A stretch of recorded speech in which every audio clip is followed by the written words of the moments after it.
Good afternoon, Coach. How you doing today? Pat Freeman from the Buffalo Criterion newspaper. Hi, Pat. I'm doing well. How are you? I'm okay. Just want to first ask you about the health of the team coming out of the game. Yeah, so the injury update I'll have for you here, I'll read through them. So Rasul Douglas getting better. We'll see how he does this week as we get into it. Same with Taylor Rapp, DeMar Hamlin, Casey Toohill, Matt Milano. Josh is all good. He had some of those tests after the game. He's all good, as well as Spencer Brown. Curtis Samuel, Dorian Williams return to the game. They're day-to-day. We'll see how they do. And then Tyler Grable, currently on IR, so his decision will come in the next couple of days here. So that's what I have for you. Nothing definitive on those injuries. Still gathering information and taking it one day at a time. All right, Coach, I wanted to ask you about this particular game. Had to be something that you were very happy with. You didn't have to make an adjustment with the run, 15 rushes for 48 yards. What was significant with that? And obviously the play, outstanding play of Ed Oliver. He really came to play yesterday. Yeah, I thought it was physical right from the start, physical with intention, attitude. The guys were wearing their emotions on their sleeves. They had a purpose when they took the field on that first drive. And I think the first two drives, I don't know if both. I think both may have been 3 and outs, or the first one was. But either way, we forced a punt against a really good offense, and got us up, helped get us up 14-zip right there, right off the bat, which was important for us. And then to start the second half the same way, the early punt and then the forced fumble setting up our offense right there. So really good start to both halves there on the defensive side. Well, my last question to you is a congratulations. You became the 5th coach in NFL history to record 5 straight 11-win seasons. And you've always come in with a great attitude, and I appreciate what you've accomplished during your tenure here in Buffalo. Congratulations. I certainly appreciate that, Pat. It means a lot. Hard to do, and it's never about one person, that. But, hey, God is good, and I'm extremely grateful for being here in Buffalo. All right. Thank you, Coach. Thank you. Hey, Coach, Ian Mills over with Channel 10 in Rochester. How are you doing today? I'm well. How are you? Not bad. I know yesterday you mentioned kind of the rare air of beating the Chiefs, the 1 seed in the AFC, and beating the Lions, the 1 seed in the NFC as it stands. How big is it to play games like this late in the season against strong opponents, as you guys prep towards the postseason? No, it's big. I mean, there's certain challenges on your schedule. Every week's a challenge, I should say. And then there's other ones that are, just have a little bit more kind of spice in them, right? So that was the case yesterday for multiple reasons, and I think you could tell with our level of play and the way that all 3 phases came out, the team came out, and they were set on what they wanted to accomplish yesterday. And then your next 3 games, all against divisional opponents. They don't have the records maybe that, the strongest records, not not records that the Lions have.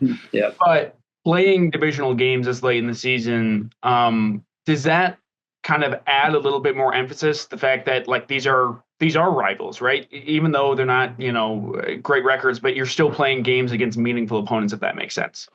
No, it is. And that's how the league, I think the majority of the time kind of shapes it. So you get those divisional matchups that are always interesting, always come with a little bit more of a competitive edge, and it makes for good football down the stretch for the organizations, the teams, and certainly the fans. Last question I got for you, kind of off topic. Your game this Sunday got flexed from 1 o'clock to 4:30. Your reaction to that? Were you surprised by that at all? No, not surprised. I mean, when you're a good team, that tends to happen this time of year, and you just kind of keep your knees bent and stay flexible. All right. Thanks so much, Sean. Have a good rest of your day. Thanks. You too. Hi, Sean. I want to go back to the 4th downs in this game, or at least the 4th down you went for, obviously at midfield, and then take you to the end of the first half. You guys were near the 1 yard line there. I know you had the penalty. Was there Was there a point where maybe you would go for it as well in that situation? Obviously, the penalty backed you up to the 6-yard line. Would you thought of staying aggressive in that situation? Right. So the fourth down, I think it was 4th and 2.5. It probably showed up on the scoreboard as 4th and 2, but it's somewhere between 2 and 3. Felt like we wanted to stay aggressive or be aggressive there, and great play call, great execution. So it paid off. And then, yes, I thought that was a sequence. Didn't really love that sequence of plays. We left some points out there. Certainly missing the field goal, but even before that, thought we had an opportunity to, at a minimum, go for it on 4th down. And so I felt like we took ourselves out of that situation, certainly with a penalty. But overall, just felt like we can revisit that and reevaluate that sequence of plays. Well, on that note, I know last week you said the Josh Allen sneak is your best play down there. Is that something you might reevaluate and look at that you would have done differently, possibly? Yeah, we talked about that. That was actually, being talked about on the headset as well. So we were, just inside of the 1 yard to go area, and sitting on 3rd down, I believe, after the pass to Curtis on 2nd down there, and felt, hey, we've got 2 downs. We're a tough team to stop with 2 downs and just inside the 1 for sure. So again, that's something we have to do better. And then, you look at the numbers. I mean, close to 500 yards passing, but I think everyone kind of saw how the game played out. There's a lot of circumstance to that, right? And you have Cam Lewis and Cole Bishop back there, and on top of Kyer, you have 3 guys who aren't normally starters. Can you take us into the mindset of what, you want to make sure you're accomplishing with those guys and not getting beat deep? They only allowed 1 ball over top of their head, and that was even incomplete, actually. And kind of what the philosophy is with those guys, and especially as they have to throw the ball a lot. Right. One-dimensional game.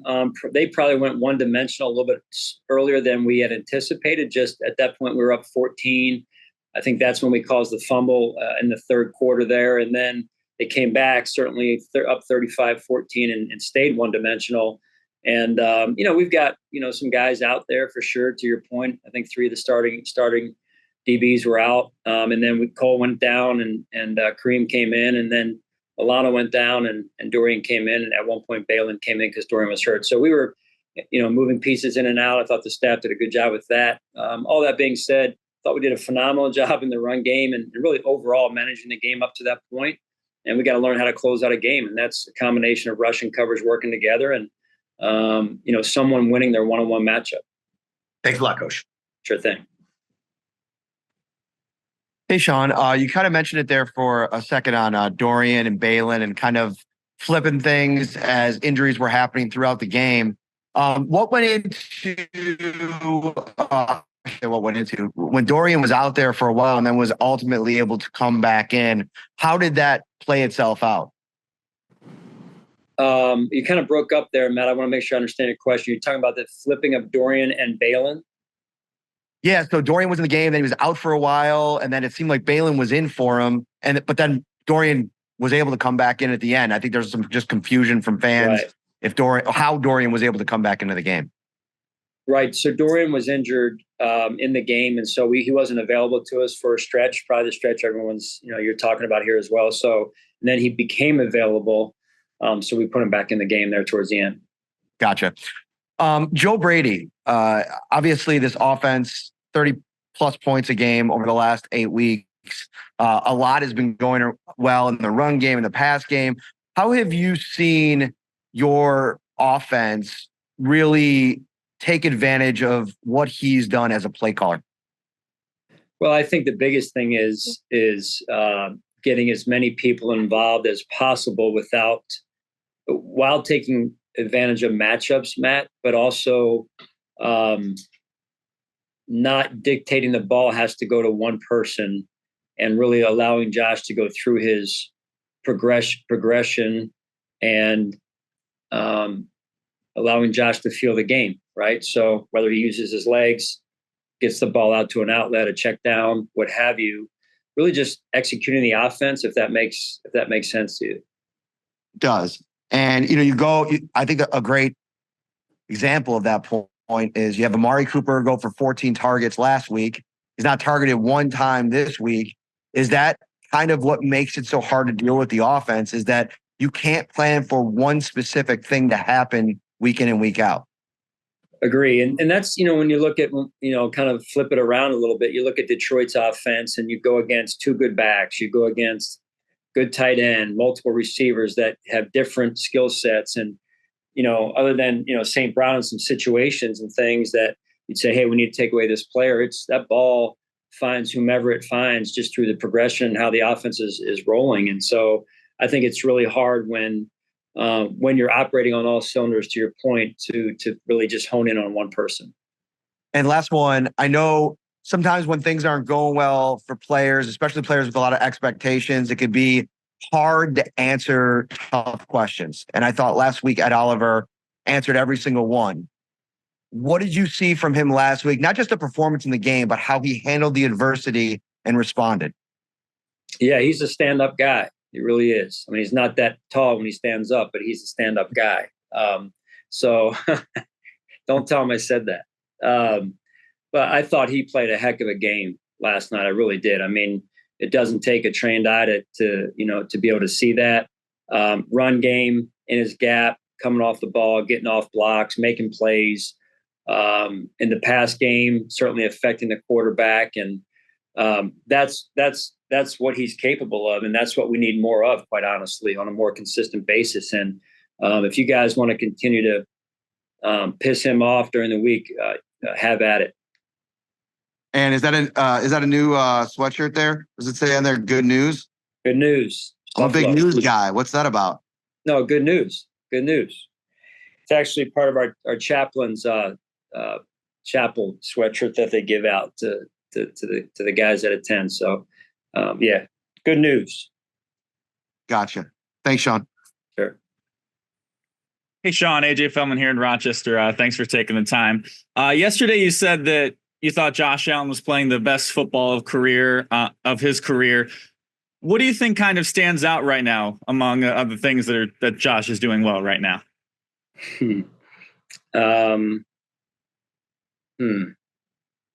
mean, you name it. He's in command of our offense, really. And so when you look up, I think the word quarterback in a dictionary or what have you, that's how he's playing. I mean, the ball is going where it's supposed to go, and he's moving us down the field. However we move down the field, he's moving us down the field, getting the ball to the running backs when it needs to go to the running backs and the checkdowns, the screen game, hitting the intermediate routes. Just he's very comfortable in the pocket, it seems, and he's seeing the game extremely well right now.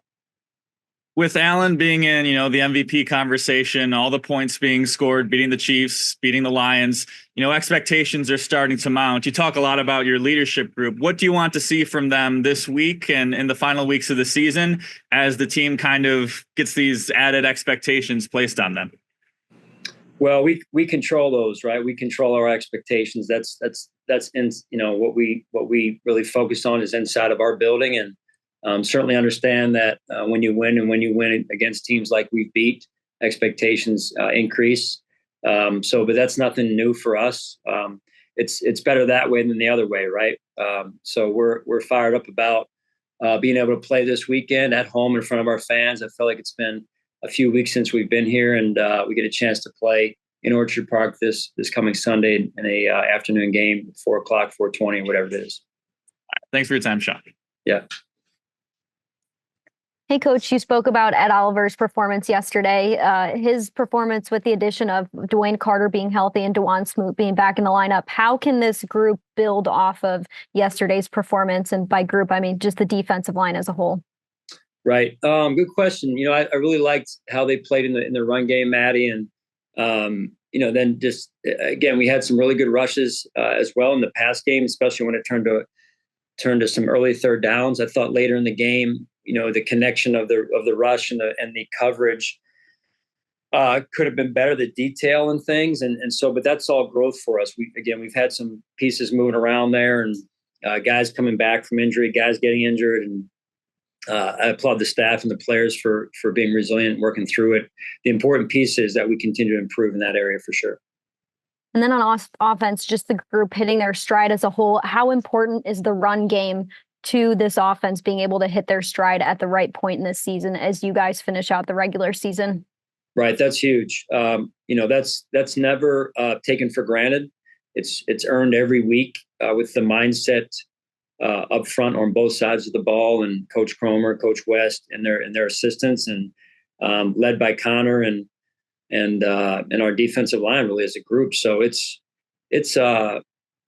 something that's not taken for granted, as I mentioned, but so important to our success on offense and defense. Thanks, Coach. You got it. Hey, Sean, thanks for taking the time to chat with us. I appreciate it. Sure. Just wanted to ask you just something you were alluding to yesterday after the game. You come into that game and not only are you dealing with some injuries on the defensive side of the ball, but you're also preparing for a Lions team in a week where you had to practice virtually because of things that are just out of your control. Can you just take us into the resiliency, I guess, of the team? I think it might be the word you used yesterday, and what it takes from not only the guys in the locker room, but the people inside the building to be able to still prepare and try to get things done throughout the week, and then in turn play a team like Detroit on Sunday. Right. It adds an extra layer. I mean, there's kind of no working around it. Taking you back to last week, I think we got word that the storm, was going to hit. I'm losing my track of my days here, but it was like Tuesday we first really started getting serious about this storm coming in, and all the while, we as coaches are trying to game plan, and so just really, our operations staff, Matt Warzik, my assistant, Eric Behan, Brendan Rowe, Ryan Moore, and many others started, getting heavily involved in how this is all going to, affect our week, and then the communication between myself and the coordinators of what each day might look like, what we need to tell the players. Should we have the cafeteria make more food so players can take some food home in case we get stuck Thursday morning? So it's a lot of, there's, connecting with the weather people locally that we can, that know we feel like the best about how much to expect, when it's going to affect us. The thing that I think some people don't realize is we have some young players here who have never experienced snow before, growing up in Florida or maybe Texas or California. So that's another safety issue altogether. So just trying to put the players and the staff's safety first, all the while trying to win a game. So you want to say it's a delicate balance, but it really isn't a delicate balance when it comes to people's health and well-being. So we tried to put that first. I think the players appreciated that. Some of us made it in on Thursday morning, and we thought we'd be, staying overnight Thursday night as well. Some did stay overnight Wednesday night. Some of the coaches here as well, and so it happens where it's a long week and some unpredictability. But I thought the players and staff handled it extremely well. Appreciate it, Sean. Thank you for your time. Sure. Good afternoon, Head Coach Sean McDermott. George Radney, Challenger Community News. How you doing this afternoon? I'm doing well, George. How are you? Great. And I'm just wondering, in yesterday's game, how would you assess your offensive line play? Thought it was very strong. I really did. Being able to control the line of scrimmage in the early part of the game was important for us, and I thought our offensive line was up for the challenge, including our tight ends. Everyone, we ask everyone to block in the run game here, wide receivers included. So they were set on being able to win that line of scrimmage early in the game. Absolutely. And at the end of the game, was that Josh calling his own number, or was that purposely called? Because I was just wondering why he was running so much at the end. It worked to end the game, but just putting your quarterback in possible harm's way. I was wondering, was that set by design? Well, it depends on which one you're talking about. So, most of those some of them were called. Others, Josh, played football. He does what he does. So, some of a little bit of both. Oh, some was okay. Okay, that's you make a good attorney. You really your answer. Very good. Last but not least, you gotta be politically correct. right? Absolutely. There you go. That's the perfect answer on that one for sure. And last but not least, when you guys prepare for now, you got two home games, you got divisional games coming up. How do you now get everybody back to say, hey, now we still, you really had two high national televised games, and now you have more lower profile. They still mean the same thing amount, but how do you get them back to being focused for this next opponent? Well, I think, that we picked up a scar from that LA game, quite honestly, and coming off of two emotional wins, clinching the division 5 weeks ahead of time. And I think we picked up a scar right there. And so sometimes scars are good for you if you continue to see them on your face. It's a good reminder of what not to do. And sometimes you're able to live longer lives when you have those scars.